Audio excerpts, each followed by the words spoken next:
Greetings. So we're here for game one, match one. Sorry, we're against King Feeble. He's decided to keep. He's going first. This is a reasonable hand. It's nothing to squeeze home about, but a force spike's pretty good. I'm probably gonna be holding up force spike to begin with. Oh wow. Okay, maybe not.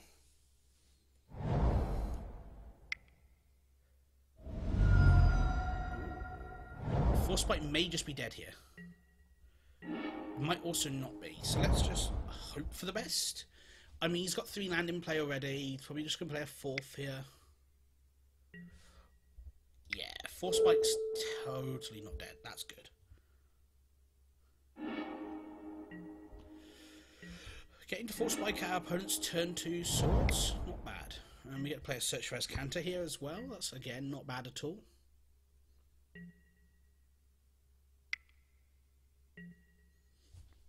So he's a Voltron deck, maybe? So what do we want to... yeah, we probably put the Mox into our graveyard, sadly. We've just got too much land as it is. So as much as I don't like putting that into the graveyard, and we're about to take a hit here, whatever he plays can hit us for a lot, so hopefully nothing too scary. Oh, here it comes. Threat 1 of game 1 is... oh no, it's a Garruk Wildspeaker. That's not fun. That's not fun at all. Oh, time to take 3 to the face.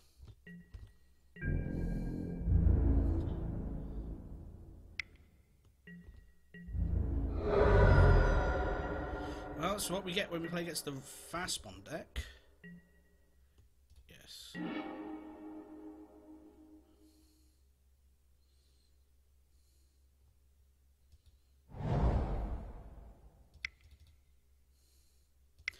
See, I kind of don't want to play Supreme Verdict here, because he could just play another Beast. But then we can play Ojutai next turn, so let's just Wrath the board now. He could just play a 6-drop, I don't know how it's going to work, but... I mean, this has not been a good game for us so far. A turn 1 fast... or turn 1 Fastbond on the play from them, pretty good for them. Our only solace is their hands probably fairly low on resources.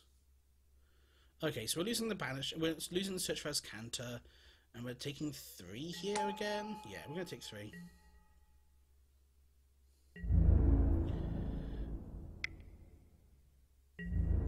That's fine. Ojutai should get us out of this. Good guy, Ojutai. Because Ojutai's most likely going to be able to kill Garruk next turn, hopefully.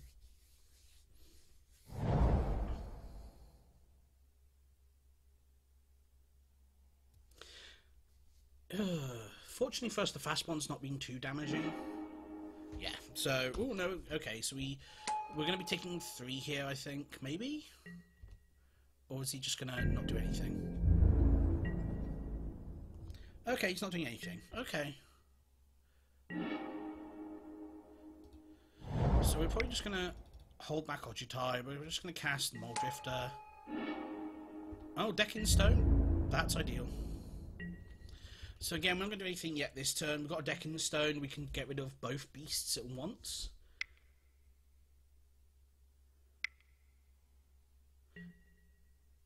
Oh, no, that's not good.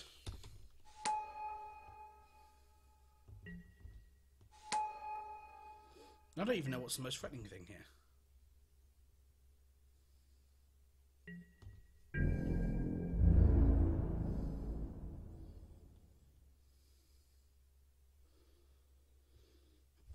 It depends what we draw, right? Because if we draw a if we draw any of our Wrath effects, we're fine.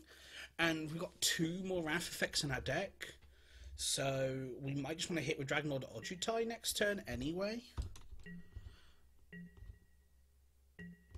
It depends what we want to try and hold back, right? Okay, I think we just need to hit with Ojutai.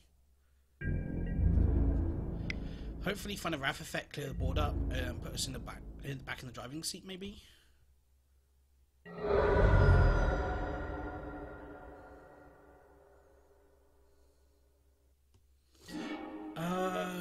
Jace. Jace is fine. Jace is fine.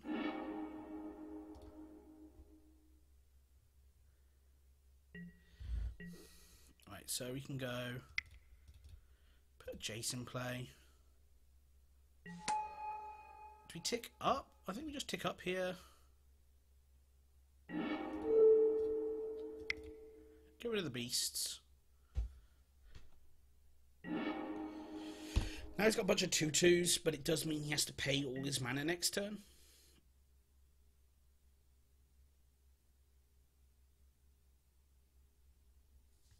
And Jace doesn't necessarily die, so that's good.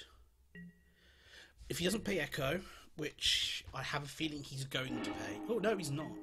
Okay, no Echo. 5 mana? Interesting. It's been interesting seeing a fast bond deck that just doesn't have much mana. It's weird. But again, fast bond doesn't actually ramp you any harder than most other cards. Oh, okay, what's he free the breaching?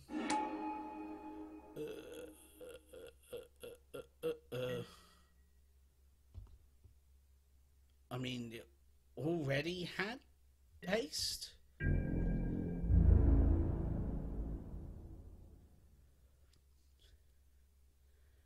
I'm actually not certain how threatening this is.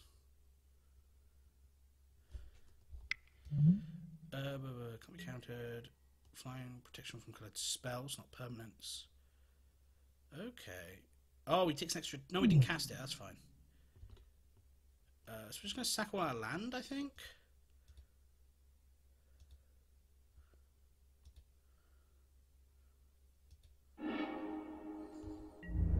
Block.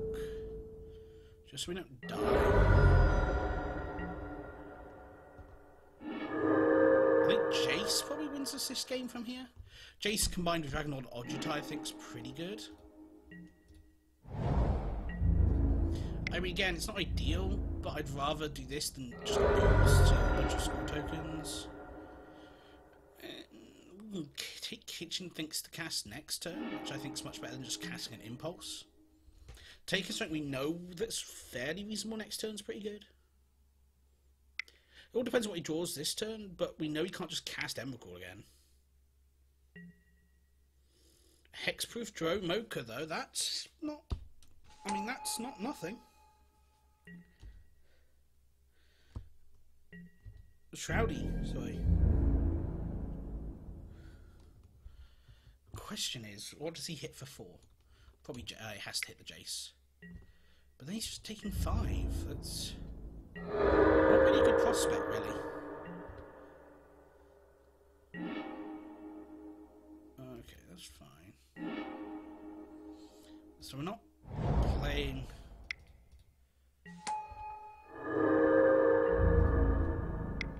Again, we might as well just hit him. Oh, he's got lifelink, isn't it?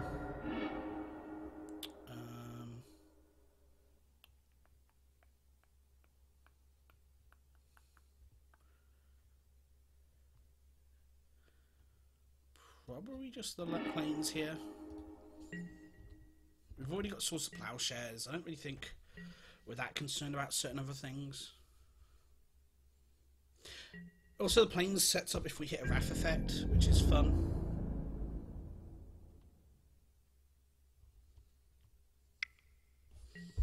Because he's going to hit Jace again, I think?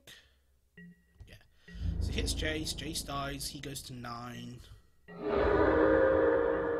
This is where we really want a Wrath effect.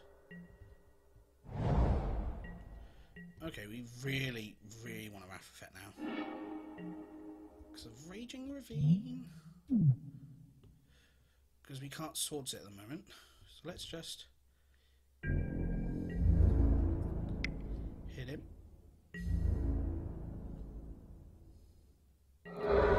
Should hit a Wrath effect soon, right? I mean, it's not a Wrath effect, but it's pretty close.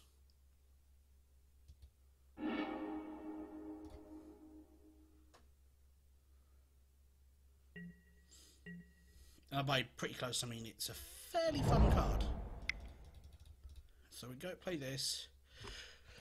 I think we just make a 2-2.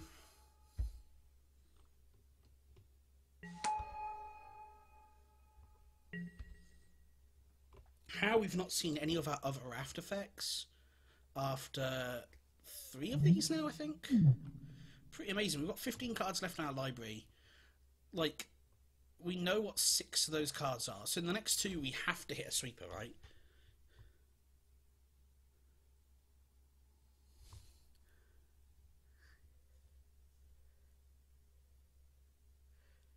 It's going to be interesting. Becomes a 4-4? Yeah.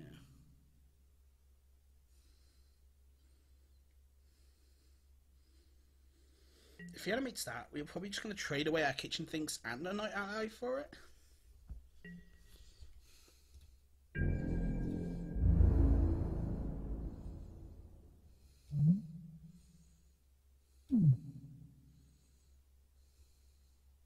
So that's coming Gideon. This is probably going to come at me. Unless, of course, he's waiting to not do anything. Maybe he's going to hold it back on defense. Maybe he's realised that getting hit by a Dragonlord or Jutai over and over again is not very good.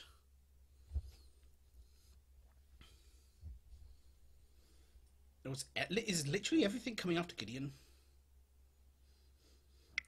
Okay, so this way... No, this ensures Gideon dies, I guess.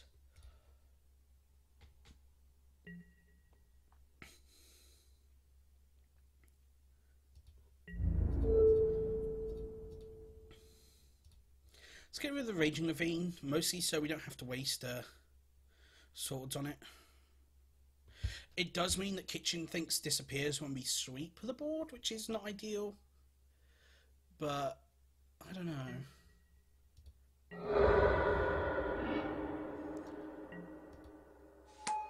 The fact that it stays though, so we can block a squirrel with it, is really good.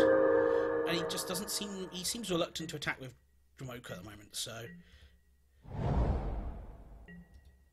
Oh, Stirring Wildwood now, though. The other manland. Ooh, okay. Okay, I think we've got the win here. So we just... Unexpectedly absence the Lightning Greaves. It's not a win yet. Not yet. Close to it, though. Swords of Dragonlord.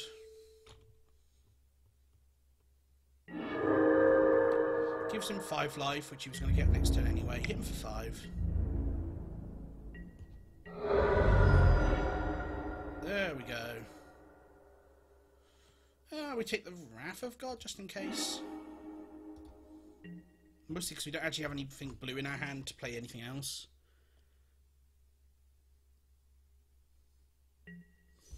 Probably should have just put that on top of his deck, but putting below the top card means he doesn't draw it this turn.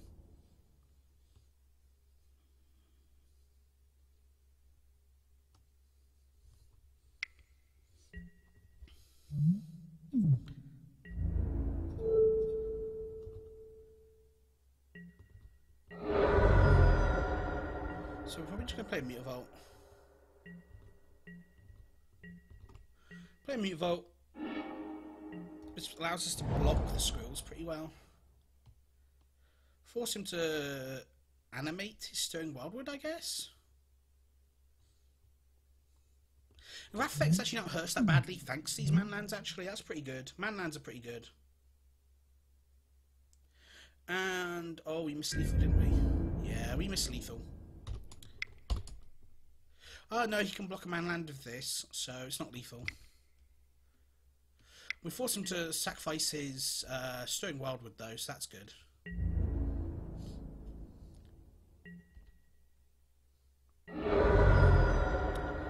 So yeah, Dragonlord Ojutai stole this game for us. Early fast bond, we got hit by Emrakul. Well, we got attacked by Emrakul. We didn't actually get hit by Emrakul. But yeah, this game had all the hallmarks of Control doing what it does best, backed up by Dragonlord Ojutai. That was pretty good game. Pretty good game 1.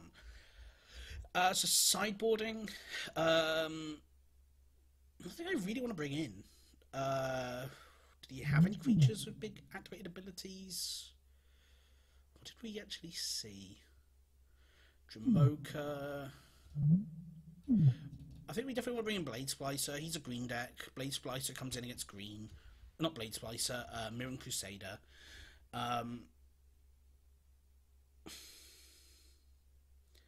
I'm happy with it. I think Riffering Cloudscape doesn't seem to do much against a deck that can just play a ton of stuff. I think this is fun. I mean, Riffering Cloudscape might come in handy if we ever go against a ridiculous turn. But no, I thought that was quite a fun game. Pretty good. Hopefully we don't get hit by a turn 1 Fastbond Emrakul, but then again a turn 1 Fastbond Emrakul puts him at, was it? He has to play 5 lands, the Fastbond, that's 6, an Emrakul, 7, and a Through the Breach. So, yeah, that's not likely, and it doesn't kill us. Like, puts this on 5, empties his hand, admittedly puts him in a good stage, because every top deck kills us, possibly. I don't know. It's a very interesting game to play, a very interesting deck. The fact that you have answers to a lot of different things. This is how I wish Control played in Standard. Not this powerfully. I mean, seriously, we just survived an Emrakul stuff thanks to having tons of permanents and the Dreadnought Ojutai. Oh man, I missed that Dragonlord. I also missed the fact that I never got to play the Esper Dragons deck when it was in Standard. This also highlights the power 4-mana Wraths. Because there were so many turns there, we were hoping for a 4-mana Wrath after the Emrakul thing. And if it'd been 5-mana, like, I would have just put my hopes at dead. I would have played until I'd taken lethal, never concede, but, you know, you never concede until you're taking lethal, because there's just no real benefit to it. There might also be reason to bring in stuff like Silver Blade Splicer, maybe? He does have beasts. And that was his big threat, wasn't it? Thing is, he's on the play, so he can't even turn 1 the Emrakul me. He can turn 2 it, theoretically, if he has Fastbond again. The question is, does he play first? Probably. You've got a Fastbond deck, you're going to be playing first. Though there is some benefit to playing second. The ability to increase the chances of getting Fastbond in your first hand. Okay, I like this hand. We've got Impulse, got Mold Drifter, we've got Oblivion Ring. We'll keep. Not much action, but it's definitely more than we had in our first hand last game. That's what we like to see. Force of Will? Nah. Force of Will would have been a great card to pick up there. And we can always, if he plays anything on turn 3... I mean, we didn't actually see much in the way of 2-drops, did we, from him? I think he's very much a ramp deck. I don't think he actually has too much early play. We saw the Wall of Roots. Ooh, he also has a Mox. And a Black Lotus.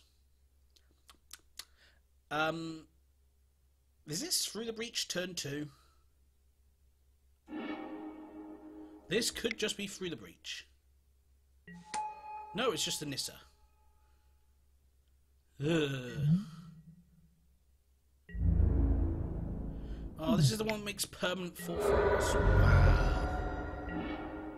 Okay. We have to hope to not be dead when we Wrath the board.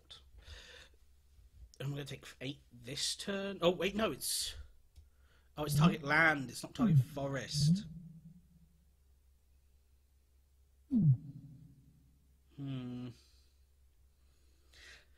So we could take 8 this turn. Yeah, I'm going to take 8.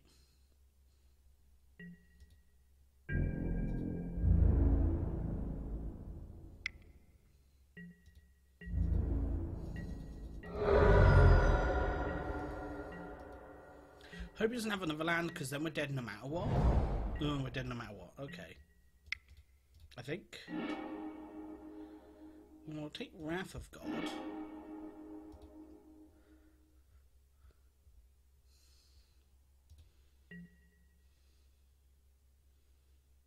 Hopefully hit... Oh, there's not even anything we can hit here that we care about, really. Non-land permanent. Non-land permanent. Yeah, we're just dead.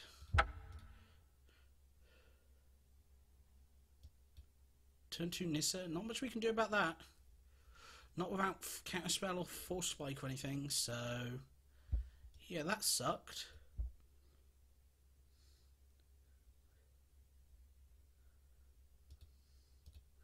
Well, that's the power of your opponent having a Black Lotus. That really did suck, though. Black Lotus turn 1. Or turn 2. Oh, wow. Like, he could have done that turn 1. I mean, he wouldn't have been able to hit us for anything. But no, that would have taken all his mana.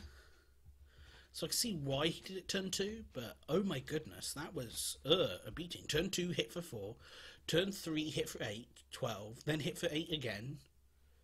I mean, I was going to take 16, but still, I was going to take 12 next turn.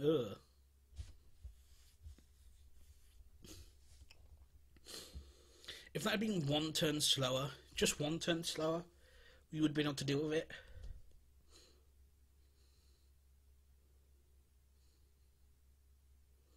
So hopefully we can deal with that on the play this time.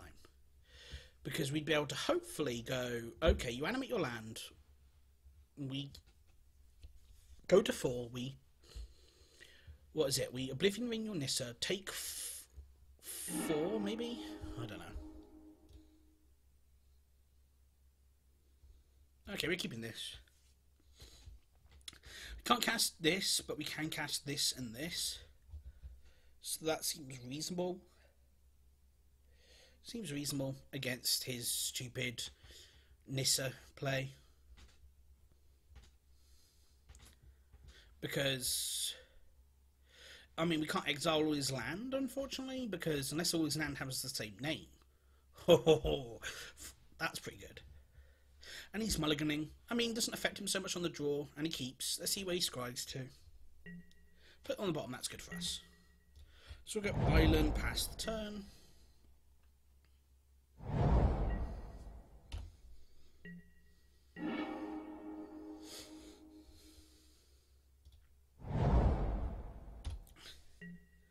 I don't really want to run out the Mox Sapphire yet. Do we counter self-incarnated? I don't think we do. I know they say like bolt the bird, and that's a very big bird, but cast this. But I don't think we want to bolt, as the euphemism is, the bird in this sense. I think it's more likely he plays a 4 or 5 drop, not necessarily a 3 drop. If he plays a 3 drop, then yeah, sucks. We should have counted it. And he could just animate. Yeah, he's probably just going to animate. That's fine. That's not a big deal. So hopefully next turn we'll just have an Ojutai in the field.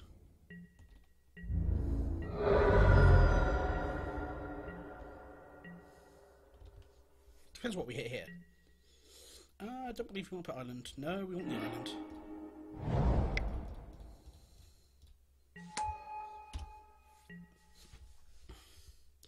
Again, there are things I'm worried about from his field. But not really that much, to be honest, at this point. There isn't... The Nissa's not such a problem when we can just kill it immediately on our turn. And we can deck in stone his land as well, so that's not a big concern. So yeah, Dragonlord Ojutai probably going to win this first match for us. All on his back as well. That's pretty good. So is this the Nissa? 5 mana does feel like a Nissa.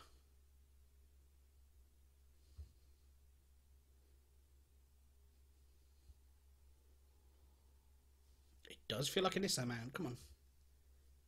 What are you casting? What are you casting? What are you casting now? What are you casting? What are you casting now? I mean, our hand's not great. Like, Force Spike, we probably should have just used it on Sylvan Caryatid. I don't know why I'm conservative with Force Spike. Sometimes I'm not, but Sylvan Character doesn't seem like a great target. Like, when you know that he's got like a really tight curve at different points, it probably feels like you should be saving Force Spike. Okay, no, that's fine.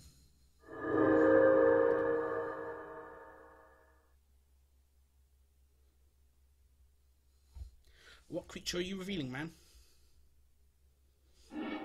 Dragon Lord Dromoka? Okay. Can't be countered though, so that sucks.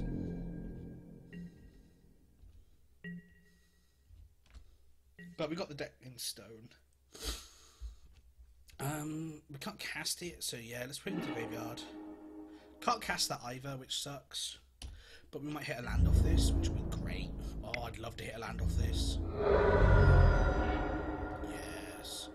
I'm sorry, Jace, but I just need to cast Gideon.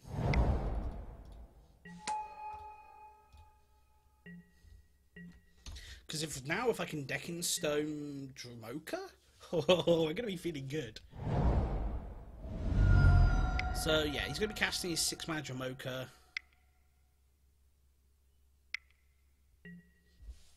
Cool, so we can't counter it, but we can deck in stone.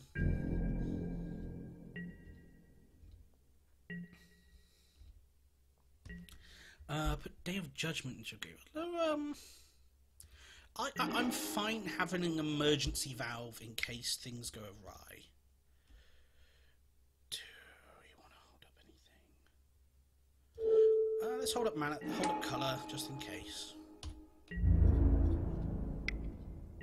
And I know, like, people are hitting for 5, and I probably should just be hitting 5. Let's take the Force Will. We don't need the land. Probably should have just attacked with Gideon there as well, but I don't know. It feels like a bit of a... I don't know, actually, it probably should have been done. That's a play mistake. I shouldn't be trying to justify it. It probably is a mistake. Though if we get to hit something here with Force Spike, I'll be pretty happy. 1, 2, 3, 4, 5.